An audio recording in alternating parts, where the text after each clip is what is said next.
I had a lot of people to show me little tricks of the trade when I was at Bud Mary's, and they taught me, hey, you take time to do this one thing, it's going to pay off. Welcome to the Woman Angler and Adventurer podcast, inspiring real women with a passion for fishing and the outdoors to go get their adventure on. Now, here's your fearless host, Angie Scott. Welcome to this week's episode of the Woman Angler and Adventurer podcast. This week, I'm excited to welcome Captain Deb Deo to the show. Deb is a charter captain out of the Florida Keys and has an amazing story to tell on how she got where she is today. She offers inshore, backcountry, and offshore fishing in the Florida Keys, and she runs a couple different styles of boats based on the type of trip. One is a 16-foot Chaos Boatworks Bonefish with the 60 horsepower Yamaha, and she also runs a 32-foot Game Fisherman Sportfish named Gypsy Girl. Talk about inspiring. Well, before we get into it, I want to do a quick update on all the things going on. I've mentioned this before. I feel like 2021 is a building year for what's to come in 2022, because here we are already toward the end of April, and I feel like things still haven't really gotten off the ground yet. But finally got the new Key West boat back home and in the water this past week, and I've started taking her out to get the new Garmin Live Scope dialed in and all figured out. We had to add a patented mount from Cornfield Crappie Gear, which solved our issue with the Auto Deploy Minn Kota Alterra trolling motor and the Live Scope mount. And I went with the Summit Perspective View mount for the Live Scope, which is really awesome. The boat is now having the wrap installed, so I'm hoping that gets done quickly so I can get it back in the water and take it out a few more times before we get on the road to Lake Hickory. As far as the new Lance Truck Camper mobile podcast studio goes, Lance made the official announcement about our new partnership and their support for this podcast last week, which was exciting.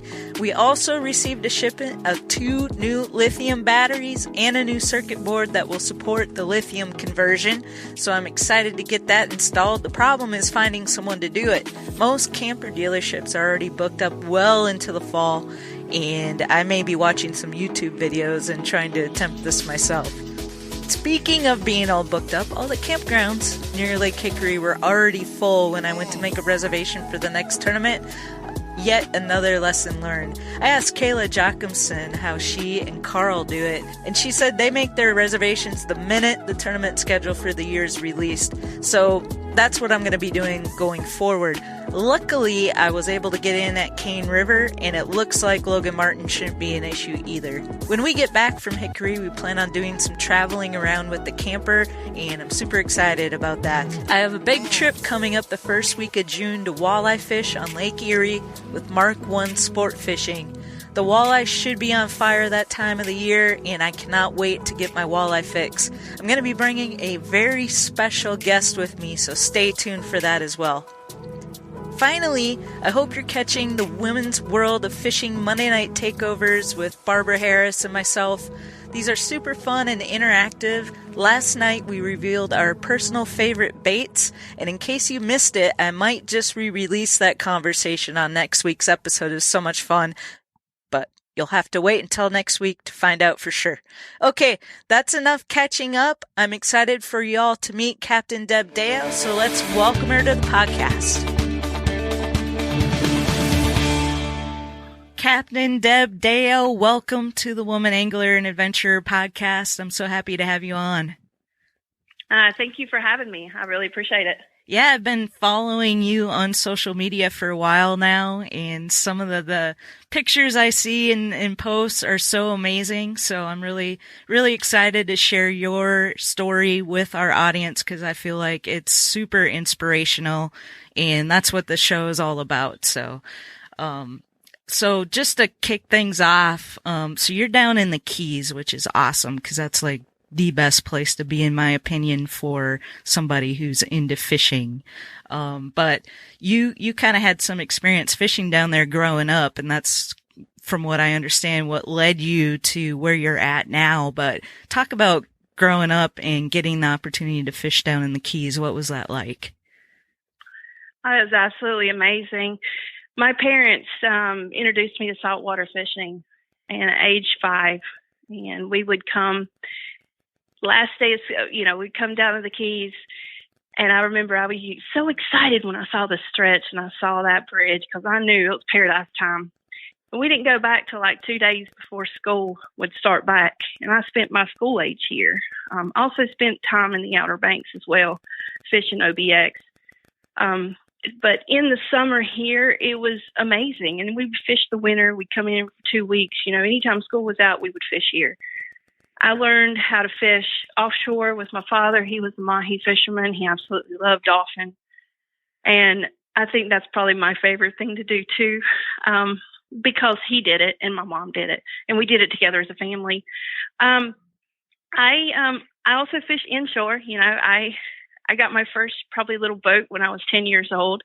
We would stay around Big Pine Key and, go out to little tiny flats and just kind of sit there and chill. And that's how I started fishing here in the Keys.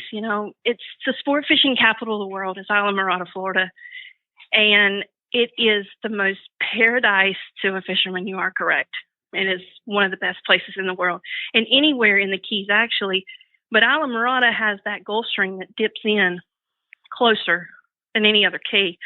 So your fishing in your Gulf Stream is a little closer, but it's a little better for the water temperatures and everything else. So, but anywhere from Key Largo to Key West, we have phenomenal fishing, offshore, inshore. You're going to come here. You're going to be so excited. You're going to want to move here. That's what I'm afraid of. It's like I've always said I've never been to Hawaii, and I feel like if I went there, I wouldn't want to leave, and that might be why I haven't been to the Keys. But I am super excited to get down there, and I'm glad that our paths has crossed, so now maybe I have a little more opportunity to get down there than I had before. So I'd love to go fishing with you sometime and do a in person, another, catch up interview, because we're doing this over the phone today, but that would be amazing to get down there. Absolutely. I would love to put you on a Florida Keys bonefish. Ooh, yeah. I've got all these new little ocean flats that I'm exploring now, and it just puts butterflies in your stomach, just chasing these fish. So yeah. That's what I'm doing right now. And it's an amazing thing. And I'm very blessed to be here. And it took a lot of people for me to get to where I'm at. So our stories are a little bit, they're different, but they're almost kind of similar, because I grew up in Minnesota fishing for walleye, and that's just what I fell in love with. I love the competitive part of fishing, because I had an older brother, and it was always like, who's going to catch the most fish? And, walleye was kind of the coveted fish for us up there because it's such a good eating fish. And so it was just extra special to be able to bring in a nice big walleye, to take home and, have for dinner basically. But, I went into a career in the music industry. That was kind of my other passion growing up. And so I worked in the music business for 16 years before I really got back into fishing and started this podcast and kind of started working on a transition into, getting my captain's license and getting on the water and outdoors. And so you worked in nursing for a lot of years. And then what prompted you to just take the plunge and move to the Keys?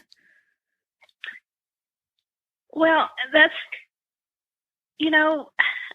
I just jumped 2 feet. I was sitting on the couch one day and I said, you know what? I'm watching Waypoint TV. I'm watching Discovery Channel. I'm watching these guys and they're fishing every day. And I'm sitting there basically crying at the TV. I want to do that. I want to do that. Mm-hmm.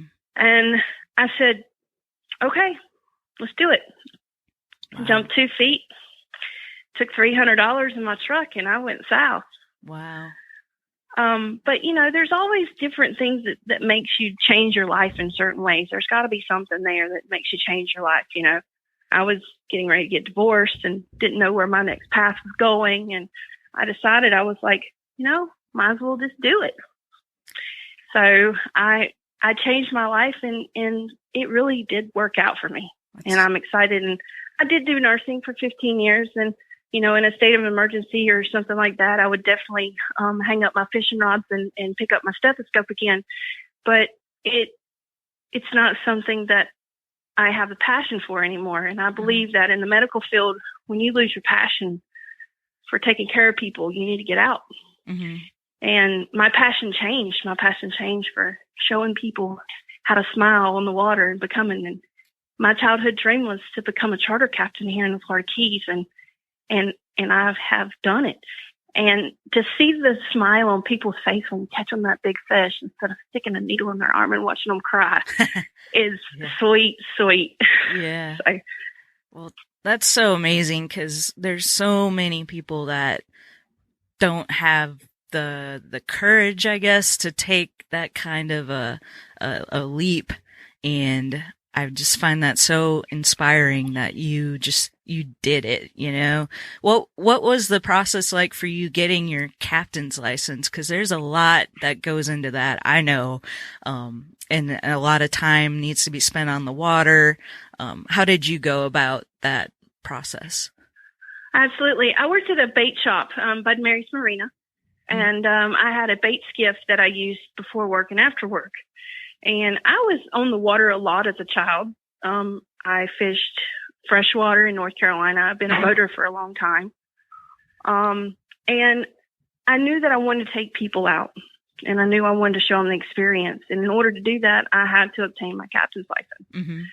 I would work 8 hours in the tackle shop, but I would be catching bait or, before, or fishing in the evening time.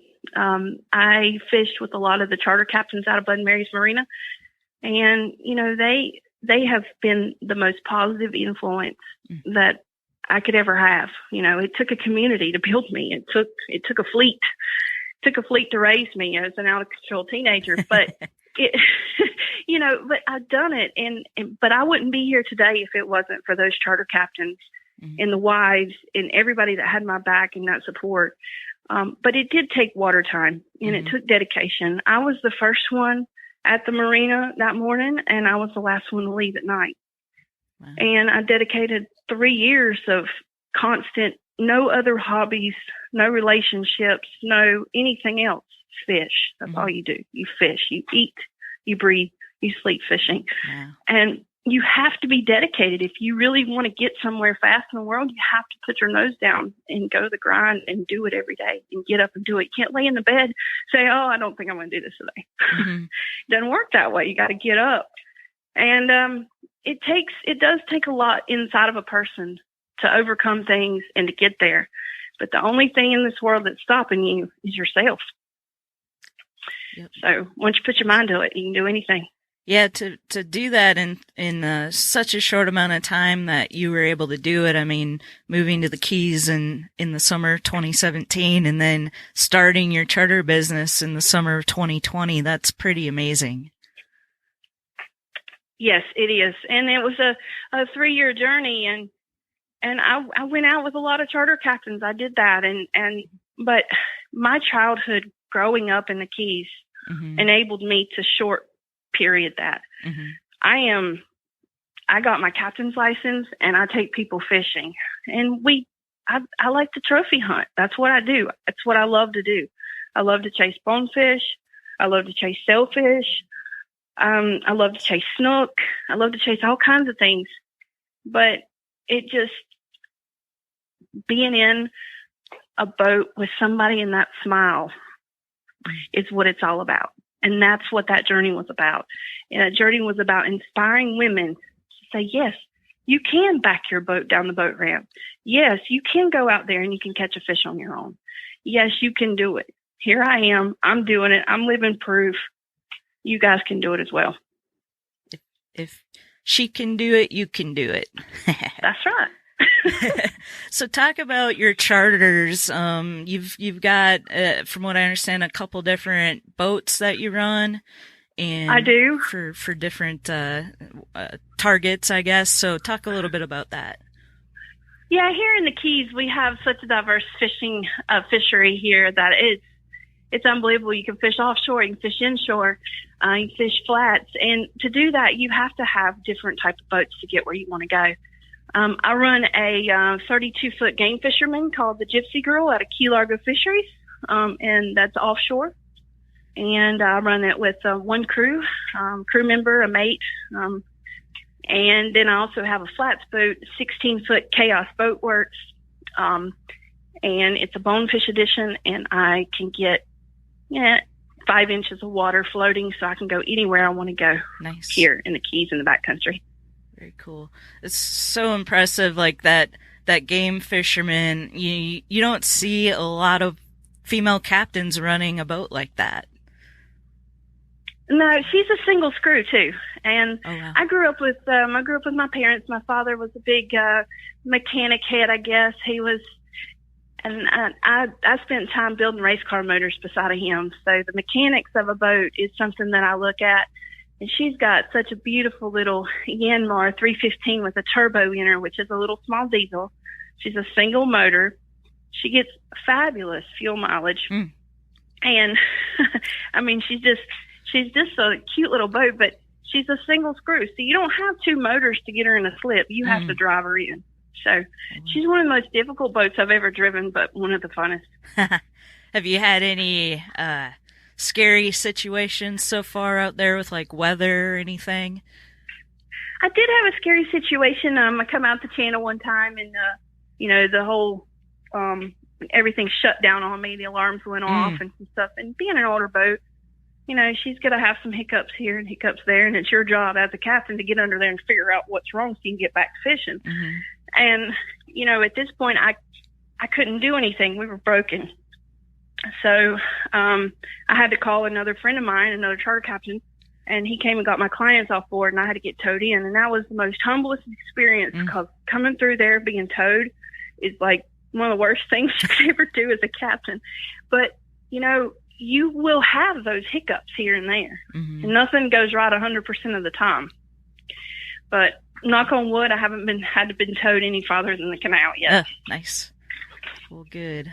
From billion-dollar ad budgets and arena naming rights to tens of thousands of retail locations, big wireless providers spend big to appear like they're your only option. How do they afford it all? That big bill you get at the end of every month. Mint Mobile had a different idea. Instead of brick and mortar overhead, Mint Mobile is online only. What does that mean for you? A whole lot of savings because wireless plans from Mint Mobile start at just $15 a month. That's unlimited talk, text, and data for just $15 a month. You'll save enough that you can get a brand new rod and reel for the upcoming season. For anyone who just hates their phone bill, Mint Mobile offers premium wireless for just $15 a month. All plans come with unlimited talk, text, and high-speed data delivered on the nation's largest 5G network. You can use your own phone with any Mint Mobile plan, and you can even keep your same phone number along with all of your existing contacts. By going online only and eliminating traditional costs of retail, Mint Mobile passes significant savings on to you. Switch to Mint Mobile and get premium wireless service starting at just $15 a month. To get your new wireless plan for just $15 a month and get the plan shipped to your door for free, go to mintmobile.com/waypoint. That's mintmobile.com/waypoint. Cut your wireless bill to $15 a month at mintmobile.com/waypoint. People see like on social media the big pictures of the fish and everything, and they're like, oh man, that's the life, you're living the dream. But a lot of times people don't realize everything that goes into it. There's all the hard work that you've put in, all the investment, and then just it's hard work, right? I mean, even you get the reward of the smiles on people's faces, and that kind of pays for it in and of itself, but there's so much that goes into being a charter captain that people don't think about, I think. Yes, there are. It's a lot of hard work, and these boys around the fleet here, Bud and Mary's Marina, Whale Harbor, Postcardy, and Key Largo Fisheries, coming up through the Keys at the major marinas, they're running doubles every day right now. They're running full days right now. Those boys are my heroes. They are really, really, really grinding it right now. It takes me a couple days to recover from a trip because I'm 40 years old. You know, I'm not a spring chicken no more. And I have worked hard, but, you know, I limit myself because I know what my capabilities are. Mm-hmm. I can't run more than 3 or 4 charters a week, you know, but still, that's still a lot for what we do here. Mm-hmm. But these guys that do this every day, you know, they'll run 10, 15 days at a time. And, you know, but they have a whole crew behind them. They have somebody, they have a mate that rigs everything. There's a lot of work that goes into it. Mm-hmm. I do a lot of solo fishing on my boat, my skiff. That is probably one of my favorite things to do is solo skiff and catching bonefish from my platform. And that takes time on the water mm-hmm. and an investment of time and money and gear, and, you know, make sure those knots are right and make sure that Albright knot is perfect, and, you know, make sure that hook is sharp before you put it in the water. I mean, there's so many little tiny things. But, you know, I had a lot of people to show me little tricks of the trade when I was at Bud Mary's, mm-hmm. and they taught me, hey, you take time to do this one thing, it's going to pay off. Mm. So just as long as you have your, you know, as long as you go prepared, what's the Boy Scout thing? Be prepared. Right. As long as you're prepared, everything's going to be fine. That's awesome. So when you talk about solo skiff, so you're saying you're just out there by yourself? Yes. Okay. I do a lot of hunting by myself. Mm-hmm. I do a lot of scouting by myself. I'll find fish. Bonefish are fish that hunt. Mm-hmm. And you get them by sight casting, you can dead boat them, you can fish for them by fly, by, you know, spin rod, you can fish for them anyway.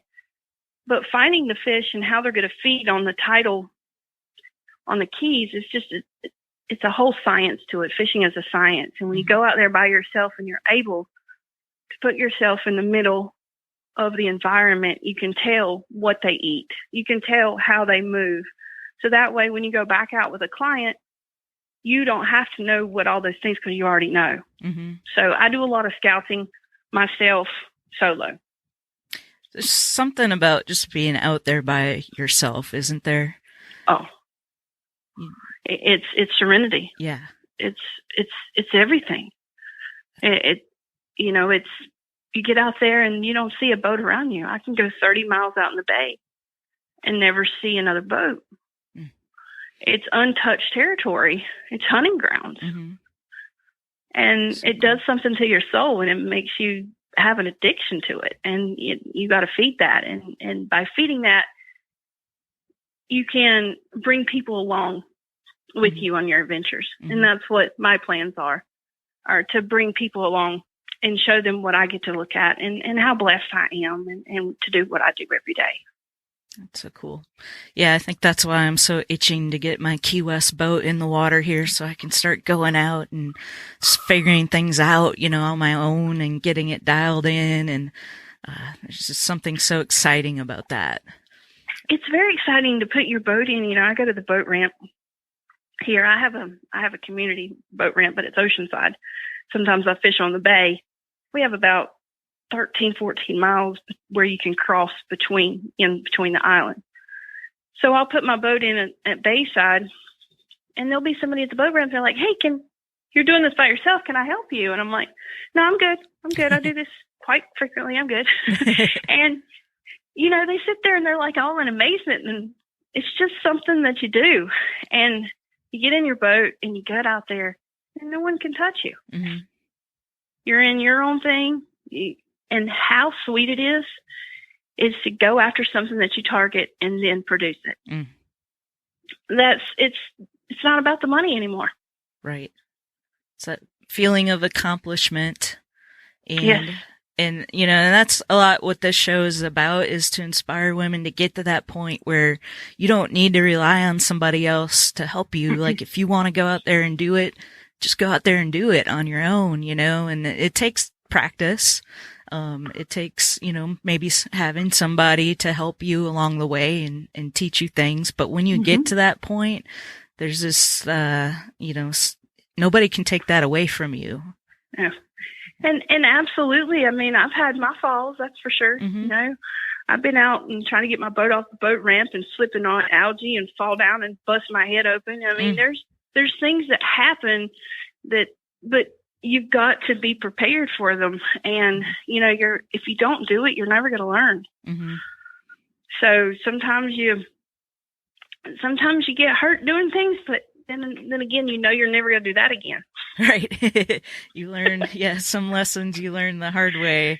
I don't know if you heard the episode I did, it was not this past fall, but the fall before that. I was down in Florida for the Redfish Roadie road trip with Jen Ripple and Heather Hodson, from United Women on the Fly. But, we were down there, and I had a guide took us out of, the Everglades, and he took us to Jewel Key, and there's a porta potty there. So it was me and one other lady. And so he thought that would be a nice place for us to eat our lunch and use the restroom there. And he had nosed his boat up on the shore. It was pretty windy that day. And then he put his power poles down, and then he got off the boat to go check the outhouse to make sure that it didn't have any raccoons or snakes in it before we used it. And when we all got off the boat, well, that of course shifted the weight. And I look back, and the nose of his boat had drifted a little bit off the shore. And then, so he started walking back down there to, fix it. And by the time he got down there, the wind had kicked up and blew his boat off the shore. And so he thankfully left his life jacket on, cause I had taken mine off and everything I had was in the boat. And, he had to get in the water and kind of start swimming after his boat. And every time he'd get close, the wind would blow and push it further and further away. And his life jacket inflated. And like I say, thank goodness he had that on, because he never did catch the boat. And then he had to swim back to the island. And, oh my goodness. Yeah, and he was like really winded by the time he got back. If he did not have that life jacket on, I don't think he would have made it. So, but anyways, so we're stranded on this island, and thankfully he had a waterproof cell phone, and he had like one little half bar of service, and he was able to call his neighbor to come get us and get the boat. The boat ended up drifted quite a ways, but it ended up the power poles caught onto some reef or something, and so it didn't go super, super far, which was good. But anyway, all that to say that was a lesson that he will never have to learn again. Nope. People make fun of me when I put my pole in the sand or the mud, mm-hmm. and then I go tie my bow off to the island that I'm at. They all laugh at me, and I'm like, well, you never know. You never know. That's a little scary. I mean, I was carrying e-verb with me. Mm-hmm. And he did have that as well, so I knew that's good. We could use that. And again, thank goodness, because I was attached to his life jacket, so thank goodness he didn't take it off. Yeah, and all safety procedures, e-verbs, cell phones, all that stuff. When I'm up fishing in the Everglades, usually I don't have phone service, you know. So I always file a float plan with someone I know, my mother, my son, somebody here, in Key Largo, and say, hey, look, I'm going here. If I'm not home by here, something's wrong. Mm-hmm. And especially when I fish by myself. When I'm with somebody else, it's not, as terrible, because you always have a partner with you. But when I solo fish, I always let people know where I'm at, and filing those float plans and having a life jacket on, having, your throwable, and making sure that you're fine. A lot of the fishing that I do is in 2 to 4 feet. So, I mean, if I fall out of the boat, I'm going to get right back up and jump back in the boat, unlike you, that you fish in deeper waters. Mm-hmm. But, I'm going to shout out to one of my sisters, in fishing, Carolyn, Stash. She has a company called Atlas Tracks, and I'm going to put one on the Gypsy Girl. And your family member, if they're scared or if they, don't know where you're at, they can pull up your GPS location on the computer. And she has access to that. And that's one of the best things I've ever thought of. And she's really good at putting that on your boat and feeling that safety in mind. So if you have a big charter boat, look her up. Her name is Carolyn Stash, and she's with Atlas Charter. Awesome. We'll check that out. And you recently did an event with some women I saw on Facebook. Can you talk a little bit about what that was? Sure. I went and talked to them at a Wild Women on the Water. It's an Upper Keys group, all women. They like to kayak. They like to fish. They like to just be on the water here in the Keys. It's about 100 members, and they all get together and do things together. And I went and talked to them, told them my story, and told them what, some tips on fishing. And it's just a really, really cool thing to see that there's a lot of women into the sport that don't get recognized and that do their own little thing. And it's good to go in and say, hey, if you need some help on your boat, I would be happy to jump on your boat. It's all about giving back. It's all about bringing women into the sport and trying to promote that. Very cool. And I heard, I talked to Captain Debbie Hansen. Do you know her? I do know of her. She is wonderful. Yeah, she's awesome. We were talking a while back about the Coast Guard Auxiliary, which is the volunteer arm of the Coast Guard. I actually used to volunteer with them for a couple years until my schedule just got way too busy. I couldn't keep up with all the activities with them, but they have a course that people can take, women in particular, called Suddenly in Command, where they teach women how to, if something were to happen, like say, typically their husband drives the boat all the time, but things can happen out there. You could have a heart attack or, some kind of injury or something where you need to be able to at least get the boat back safely, And so that's kind of a cool thing that hopefully, I don't know if they're offering that now with, still with the, pandemic kind of stuff going on, but hopefully soon they'll be able to offer those again. And maybe they do some virtually, I'm not sure, but that's a cool thing that people could look into. We have a great Coast Guard station here, Coast Guard Islamorada. Wonderful. I'll go down and talk to the Coast Guard and see if I can see what kind of classes they have and maybe promote that to these ladies. That would be a good thing. Yeah. I didn't know that class was there. That's wonderful. I'd love to network that out. Absolutely. Yeah, very cool. Keep me posted on what you find out on that, and I'll share it on the podcast. So you've got some exciting things coming up, maybe some you can't quite talk about just yet, but anything coming up that you want to share? Well, I'm just doing a lot of fishing. I'm doing a little bit of videos. I'm not sure where that's gonna take me. But I'm real big about sisterhood fishing. You can go out to sisterhoodfishing.com. Wanda Stewart, Terry Huffmaster, Carolyn Stash, Lori Health out in San Diego. A lot of us, we see each other on social media and we see each other fishing.